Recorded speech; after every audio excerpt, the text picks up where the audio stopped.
manufacturing? Well, I needed a space where I could do manufacturing as well as have a customer space. Yeah. So it was more the internal needs than the proximity to the tracks.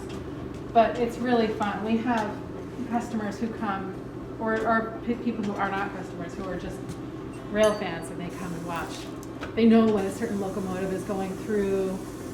So, or last year there was an engine, the Pan Am was retiring, and it was like a celebrity. There were probably 24 people out to see this train go by. It was awesome.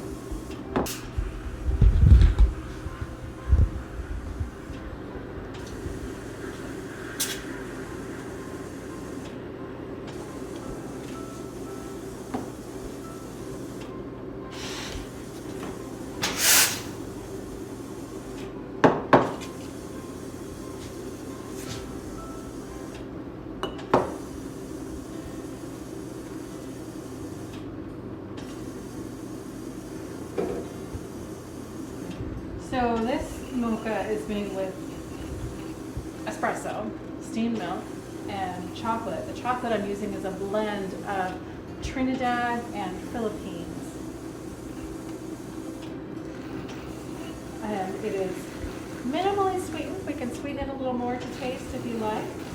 I like to give it to people this way so that they can either develop a taste for less sweetened chocolate or sweeten it however they like. We also have unsweetened chocolate. Something tells me that you would like cocoa nibs on top. Am I right? Of course.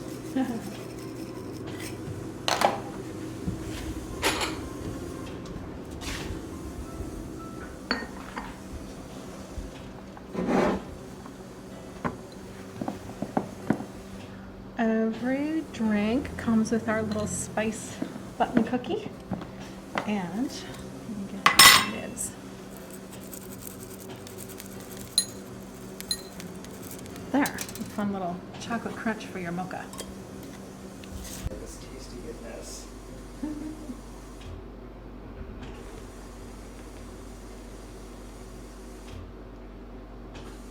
Okay, that's good. Chocolate, It's right? very good. Yeah. Pure chocolate with a touch of espresso. Pure chocolate with a touch of espresso. Yeah. And you get minimum amount of sweetness in it.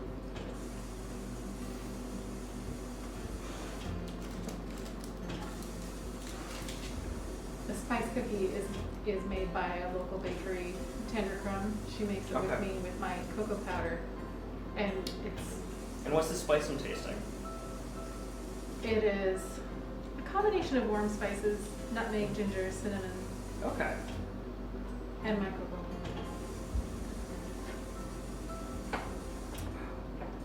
Okay, that's great.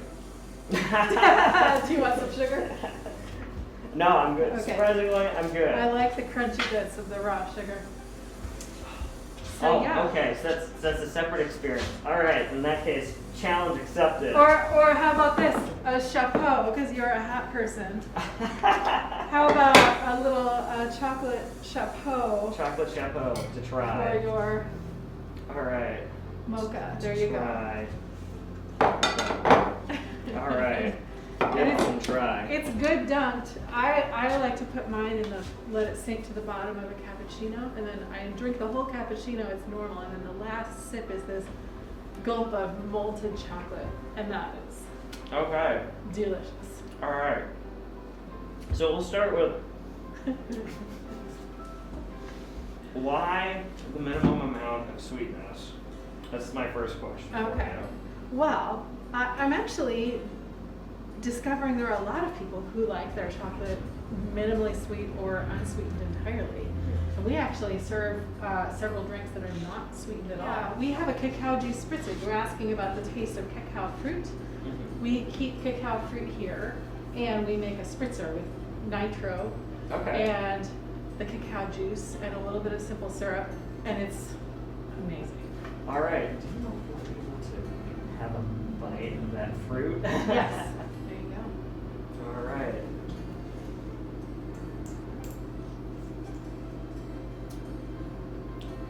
almost tastes like really thick pineapple juice.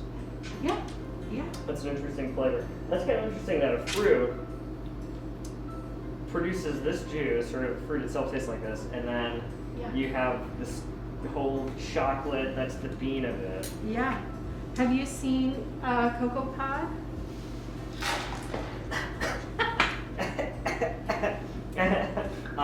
I've seen this years ago. Week-long fermentation process. So turning to alcohol is just the first of many stages in various forms of fermentation that happen over the Okay. course of the week. And then they're dried off. And at that point, the fruit is really a byproduct. It goes to the ground. There's nothing there of use, at least food-wise.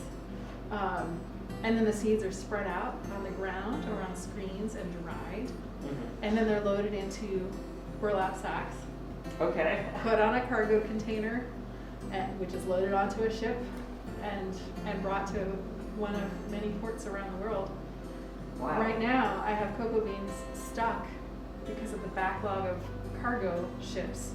This is where the supply chain is catching up to me now, where the current harvests from India, Philippines, a few other places that I need beans from, they're stuck without even a ship to load. So that's frustrating. I can imagine. Yeah. I can imagine. And so when you get the beans here, what happens? Do you just So the first thing I do is I store them.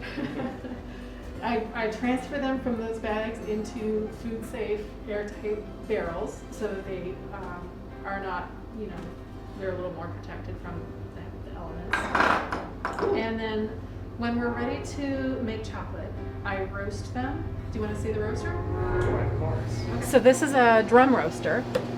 It's a small home coffee roaster, actually. So if you know anyone who roasts coffee at home as a hobby, this is probably what they're using, unless they're doing it in their oven or some other MacGyvered method.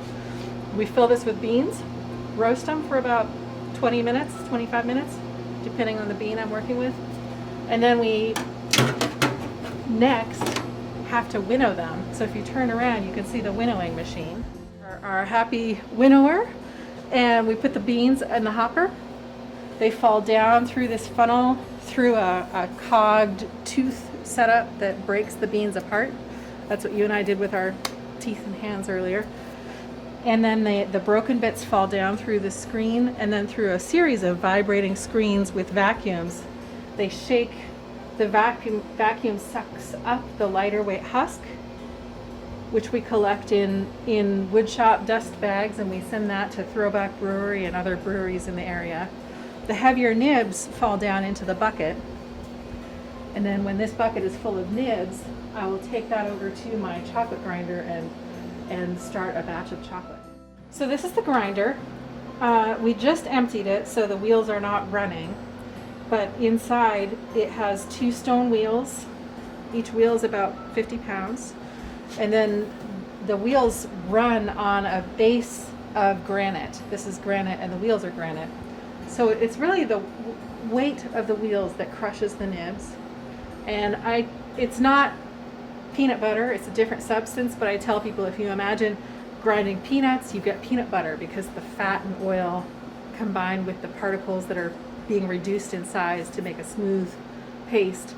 That's what happens here, except it's cocoa nibs, not peanut butter, and we're getting chocolate.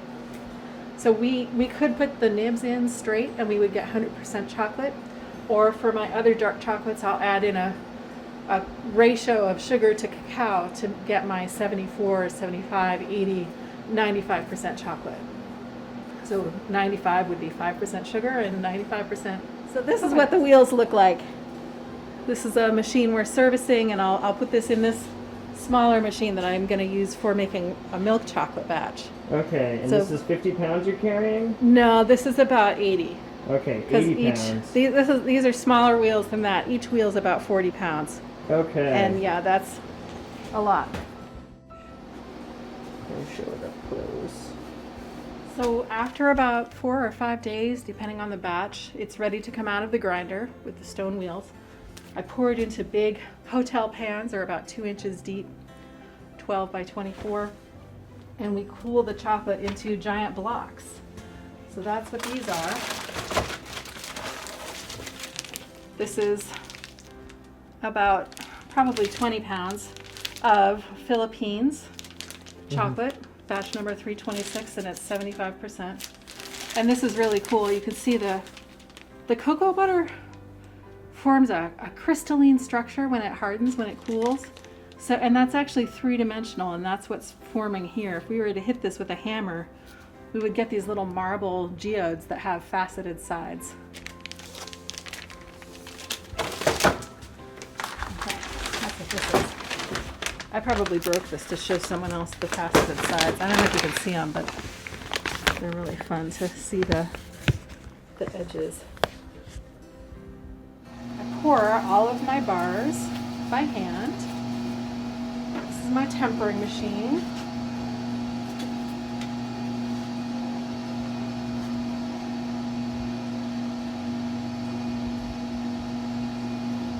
This is one of the machines that I have that is actually built for chocolate. All my big machines are built for chocolate, but I'm going to vibrate this.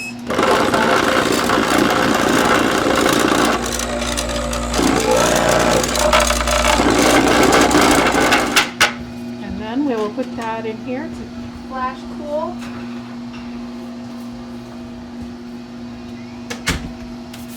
There we go. Yeah, it's fun to be in the town where we have Lindt and the three small chocolate companies. Myself, the chocolatier, La Cascade, Lindt. They make chocolate, so my business is more like them than the other two. I make chocolate, but this is almost like a toy factory for the people who work in a big chocolate factory. And chocolate making equipment is made for a factory scale. So a lot of what I do is MacGyvered or repurposed or kind of jerry-rigged to make it actually work for the small batch process.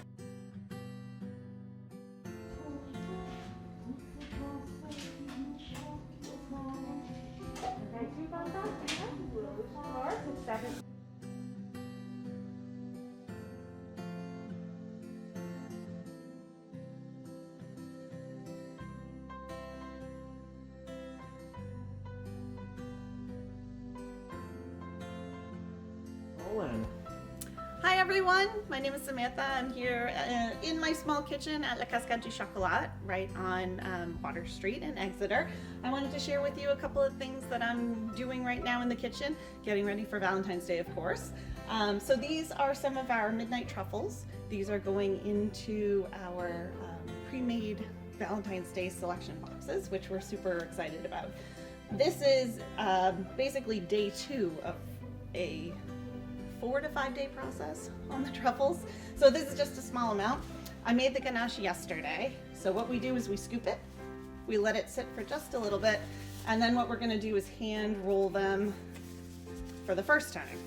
These get hand rolled many, many times. So it's kind of like the consistency of a really soft Play-Doh, even though it's just chocolate and cream and honey and butter all together. So all we're doing is rolling them into a sphere-like shape, and we'll do this. This is the second sheet tray that I have. There's 320 of this variety and then 320 of a different flavor of truffle as well. So I'll continue with those in a little bit. After those have to set overnight, and then we do in robes of chocolate. Each one has to set, and then we'll roll it in cocoa powder at the end. A very traditional French style truffle. Fun fact, they're called truffles, not because they taste like truffle, but because they're supposed to represent or resemble the mushroom, the truffle, which is why it's covered in the cocoa powder that represents the dirt. So there you go, fun facts about that. So that's just one way that we do bonbons here. So that's our truffles. Another way is to do a molded piece, and I wanted to show you this. So what this is we decorated the mold I don't know if you can see that, but once we pop it out, you will. We shoot the mold with chocolate. That has to set up overnight. Then we make a filling. This one happens to be banana orange, which is delicious. That has to set overnight. Then we cap it. It sets up for one night, so we're on day 3. And now, with a little twist, hopefully, we get to pop out. Ready? 1, 2, 3.